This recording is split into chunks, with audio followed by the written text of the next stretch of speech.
मोदी सरकार की make in India मुहिम को उस वक्त एक बड़ी कामयाबी मिली जब पहली बार अमेरिकी नौसेना का कोई जहाज मरम्मत के लिए भारत आया। और अमेरिकी नेवी के इस जहाज का नाम है चार्ल्स ड्रू, जिसकी चेन्नई के पास एक शिपयार्ड में रिपेयरिंग की जाएगी,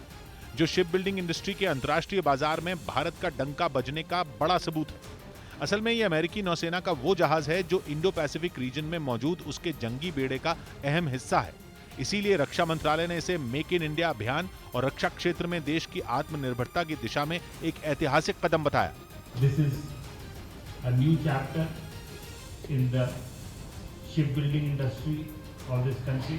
अमेरिकी नौसेना का यह जहाज मरम्मत के लिए करीब 11 दिन तक चेन्नई के शिपयार्ड में रहेगा और बताया गया कि आने वाले समय में इंडो पैसिफिक रीजन में मौजूद अमेरिका के दूसरे युद्धपोत भी मरम्मत के लिए भारत पहुंच सकते हैं, जिसे रक्षा क्षेत्र में भारत और अमेरिका के बीच रणनीतिक साझेदारी की नई शुरुआत माना जा रहा है।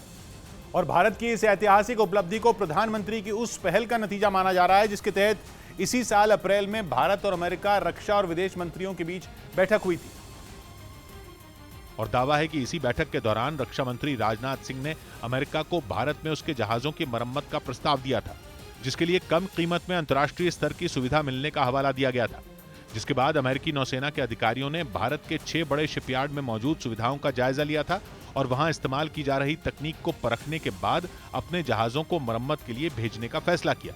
जो इस बात का सबूत है कि प्रधानमंत्री मोदी के नेतृत्व में देश में घरेलू रक्षा निर्माण उद्योग को मजबूती मिली है। जबकि एक वक्त ऐसा था जब भारत दुनिया का सबसे ज्यादा रक्षा उपकरण आयात करने वाला देश था, लेकिन मेक इन इंडिया की शुरुआत के बाद यह तस्वीर बदल चुकी है, जिसकी गवाही आंकड़े भी दे रहे हैं। क्योंकि 2015-16 तक जहां रक्षा क्षेत्र में भारत का निर्यात करीब 1500 करोड़ रुपए तक सीमित था, उसमें पिछले कुछ वर्षों में करीब 800% तक की बढ़ोतरी हुई और रक्षा क्षेत्र में भारत का निर्यात बढ़कर करीब 13,000 करोड़ तक पहुंच चुका है। साथ ही इस समय भारत दुनिया के करीब 70 देशों को रक्षा उपकरण निर्यात कर रहा है।